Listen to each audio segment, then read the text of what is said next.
I, male 35, have a daughter 19. I was a terrible dad to her, which I think is expected because I was just a kid. At first I left her with a family member because I wanted to finish high school. Then I decided to go to college. And after that, I decided to wait until I had a good job and earned some money before I finally decided to raise my child when she was a young teen. I feel awful about how I treated her, and I wish I could go back in time and raise her myself. She had a tough childhood because the people raising her were poor and I didn't help. However, now I'm making good money, and for her 18th birthday, I've decided to give everything to her. My house, my car, most of my savings, everything. I did so and started over. My friends all told me I was crazy and said my daughter would kick me out of the home as soon as she got everything. However, it's been almost 2 years, and my daughter's never mentioned the fact that I'm still living in her home, using her car and her money. Anyway, I've been dating my girlfriend for 10 months now, and we're in love and thinking about marriage. She has a teen daughter from a previous relationship. A few days ago, we talked about getting married, and she told me that she understood if I wanted a prenup because I'm richer than her. I laughed and told her that she would be the one asking for a prenup because I don't own crap. She looked surprised and asked me what I meant, considering I have a nice house, an expensive car, and a pretty luxurious lifestyle. This can't be true. I told her that almost everything was my daughter's and told her the whole story. She asked, what if we get married? What about my child, me, and our future kids? Do they get nothing because everything's my daughter's?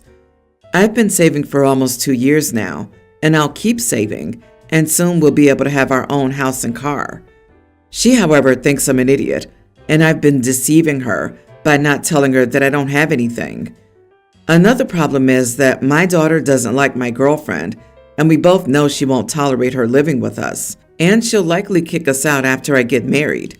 And now my girlfriend is furious. So am I the idiot for giving everything to my daughter without thinking about my future wife and children? For her 18th birthday, I decided to give everything to her. My house, my car, most of my savings, everything. This was not a rational decision, and you should talk to a therapist. You are the idiot for dating this person for 10 months, discussing marriage, and never telling her your financial situation until now. I can't blame your girlfriend for being shocked at the news. Once the relationship got serious, it should have been discussed. Wow, I get the guilt, but this seems like a moronic move. You gave an 18-year-old more money than they've ever had, with probably little to no guidance on how to handle the actual day-to-day reality and responsibility of it. Plus, it seems like you never really grew. You refused to be there for her because of money, and you think giving her all of your money will absolve you of your abandonment? Money's not the same as love. You could have set up a trust and staggered your gifts, but you needed to make it this massive gesture to make yourself feel better. Did you get therapy when you decided to start raising her when she was a young teen? Dude, this screams dysfunction. Oh, and ditch the gold digger. Nobody gets to dictate what you do for your kid. Period. I agree. OP's not the idiot. You're not obligated to discuss your financial situation with a partner until you start talking about living together or marriage. You did tell her about it when you started talking about marriage, so you're not an idiot for that. You can also give your possessions to whoever you want. Your girlfriend is just salty because she thought she'd get the nice house and the nice car, and now she won't. She sounds like a gold digger. Also, I say this as a solicitor. Always get a prenup, even if you and your partner earn the same amount, etc., etc. You have no idea the lengths that people can go to try and screw someone over. Always protect yourself with a prenup. I, 20 female, have an older sister, Laura, 29. Laura has 3 kids, the youngest of which is Freya, young grammar school age. I'm autistic and was diagnosed when I was around 11 or 12. Growing up, my family didn't really understand autism, even after my diagnosis. My parents and Laura would always mock me or get angry at my traits. I was considered disrespectful if I didn't want to sit through a loud party because I was overwhelmed. If I didn't want to eat one specific food because of its texture, I would be punished. When I was 13, Laura recorded me having a sensory meltdown because of loud music blaring through the house for hours, and she sent it to all her friends to laugh at me. This is just an example of one of many incidents. Now I'm just a regular functioning adult living away from them. A few months ago, my niece Freya was diagnosed with autism, which I found out because Laura posted about it on Facebook. Since then, her entire social media has been exclusively lots of posts daily about how difficult it is to be a parent of a child with autism. Last weekend, Laura threw a small party for Freya's birthday. Every 5 minutes, Laura would mention that Freya was diagnosed with autism.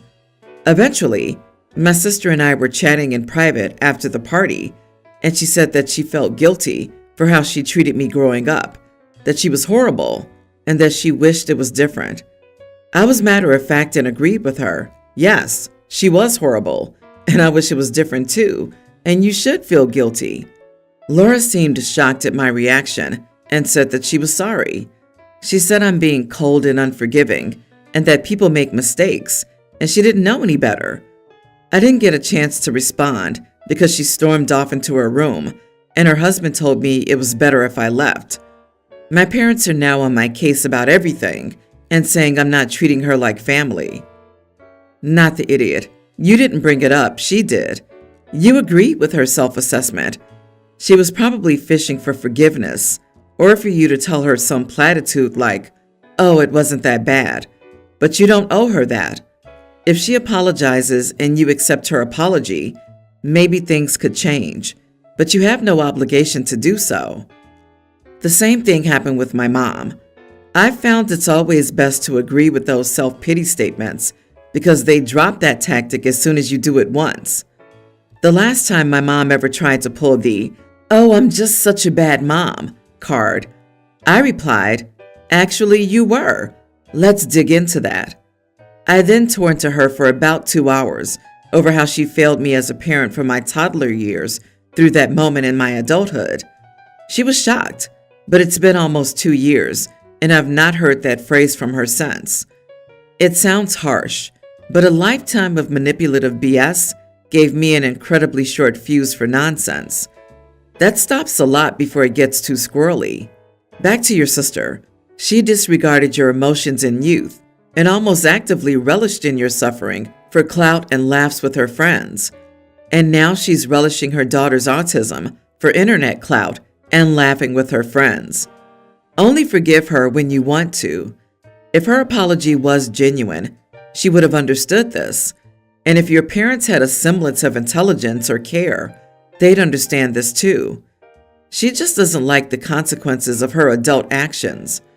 And I don't know if you've heard the term, but the autistic community has a specific term for parents who so constantly talk about their kids' autism for pity points and moan about how it's just so hard being a parent of an autistic kid, basically building their whole personality around this sacrifice they're making, being a parent to their kid. It's just that pretending to be a martyr for doing their job, even if it is in some ways set to hard mode, just because they revel in the attention other people give for feeling sorry for them and painting themselves as a hero, it just bothers me. It decenters the person experiencing the epicenter of the struggle, often while actively abusing them. I feel sorry for her daughter. I, 35 female, and my husband, 39, have been together for 8 years. We have 2 children, a tween and a pre-tween. For the past few years, we've been thinking hard about being foster parents. My husband grew up in the system, and it caused him loads of trauma and PTSD, so he wanted to do something good for these children. We were living more than comfortably, and we wanted to make other children's holidays great and hopeful to have an impact. I mentioned it to my parents and some other relatives about a week before placement. We were placed with siblings, 2 tween girls. They came a few days after Thanksgiving, and it's a situation that we hope to adopt as well. My sister's hosting the Christmas party for the whole family and messaged me about this with some complaints, saying some people didn't want to buy these children gifts and that they weren't part of the family, that I picked the worst time to do this, and how some people were worried about their behaviors. I said as long as they were in my household, they would be considered family, and I picked the best time to do this because no child should be alone on Christmas. She got irritated and said just because I made this choice doesn't mean everyone needs to, and asked if the kids even deserved it, how I didn't even think this through, and how they'd be towards others at the party. My sister and her husband were at my home when I caught the tweens stealing my husband's cigarettes. So now they're under the impression they're bad children, which equals not deserving of privileges. I said that none of us would be attending. After that, she started spamming calls to my phone, which I answered once, and we got into a heated argument where she told me I'd be ruining the whole thing. I'm helping her cook most of the meals. I blocked her number for a couple of days. Am I the idiot? Not the idiot. It's probably best that you don't attend regardless. I doubt these two kids are really ready to navigate a big family celebration with a bunch of strangers when they barely even know you yet. You guys went into a very challenging situation, and things will be hard. I could even be sympathetic towards your family, since their lives may be affected by your decisions. But honestly, the fact that they're focusing on you not making dishes for Christmas really paints a pretty awful picture. You are the idiot for demanding your extended family treat these new additions to your household the same as the kids in your family. You haven't given anyone enough time to adjust and develop familiarity with each other. There's no guarantee the foster kids will stay long enough to be there on Christmas. They may not. You've only known them for a few weeks. It's nice you want to open your home to needy kids. It's also unrealistic to expect and intrusive to require your extended family to immediately take up your attitude towards these foster kids. Do you mean just like they would have to get presents if someone in the family had a baby in October instead of having foster kids? How is this any different just because the kids are older? Ah, the Grinch has made an appearance. Welcome. Heaven forbid people be kind to children on Christmas. Who knows what they expect?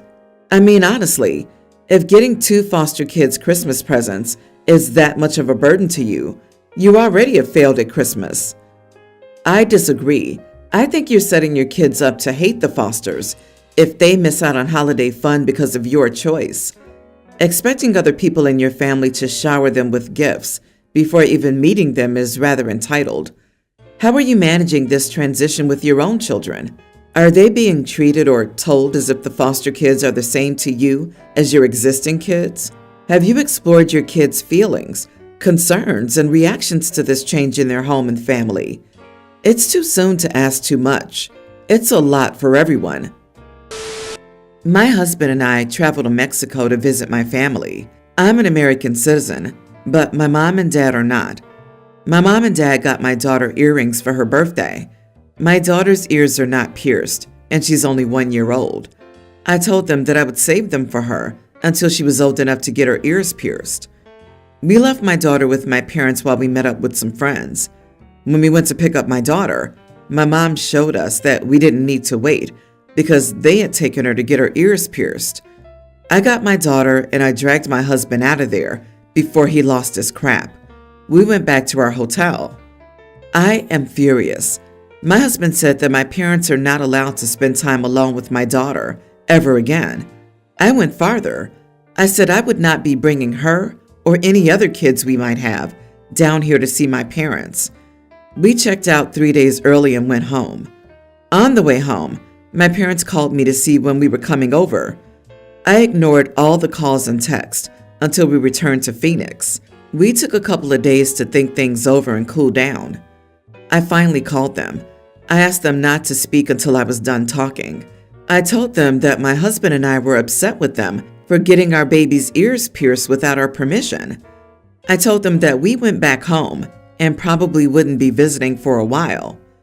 They said that my sister and I both had pierced ears when we were babies and that it didn't harm us. I said that we were not going to change our minds. They started getting everyone, including my grandmother, to call me and say I was being ridiculous. I talked with my husband and we came up with a compromise. We agreed that we would resume visits, but not alone time with them if they both got their noses pierced. They said that we were being stupid and that they weren't going to do that. I said, no problem, and hung up.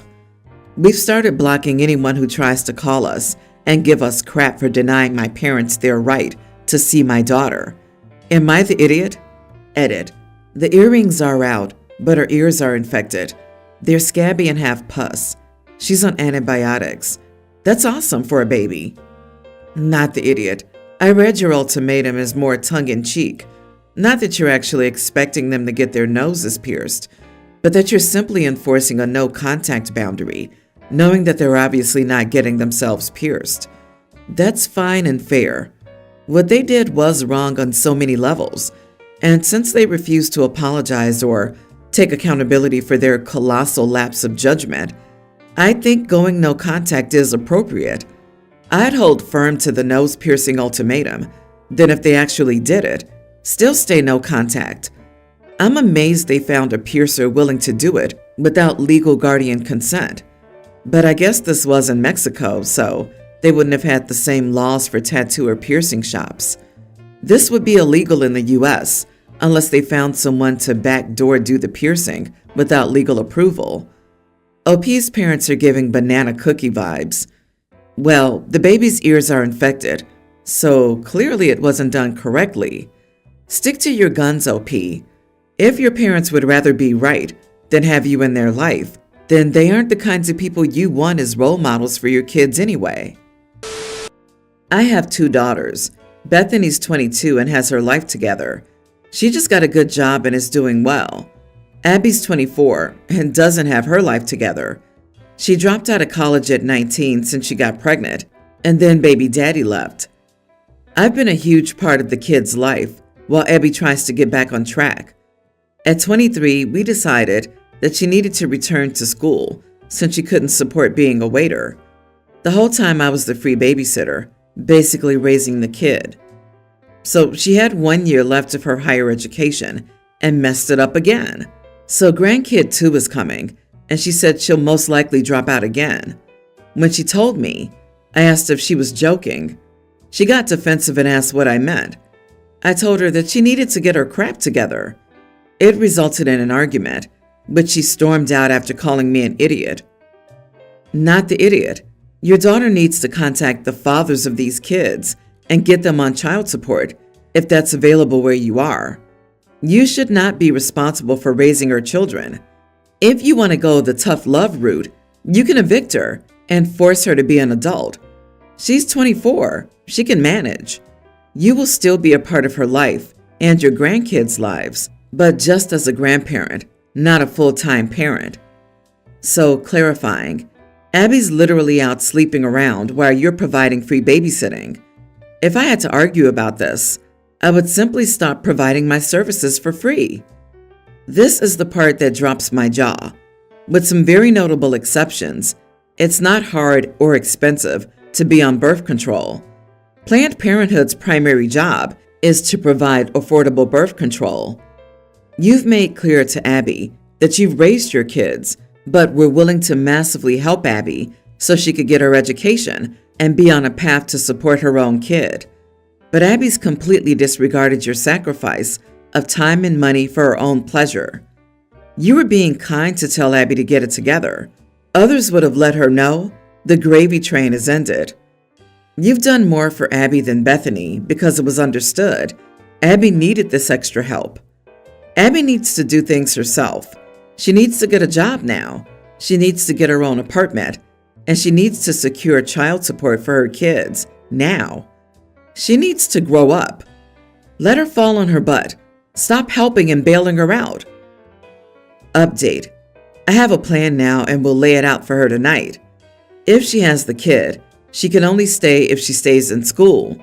She has to go to court and get child support for the first kid and do the same when the other arrives. I will only babysit twice a week in real emergencies. If she needs me to babysit more, she must pay, which will be the cost of the average babysitter where I live. She needs to provide all the baby stuff I'm not paying. If she decides to drop out, she's going to be out of the house and needs to figure it out.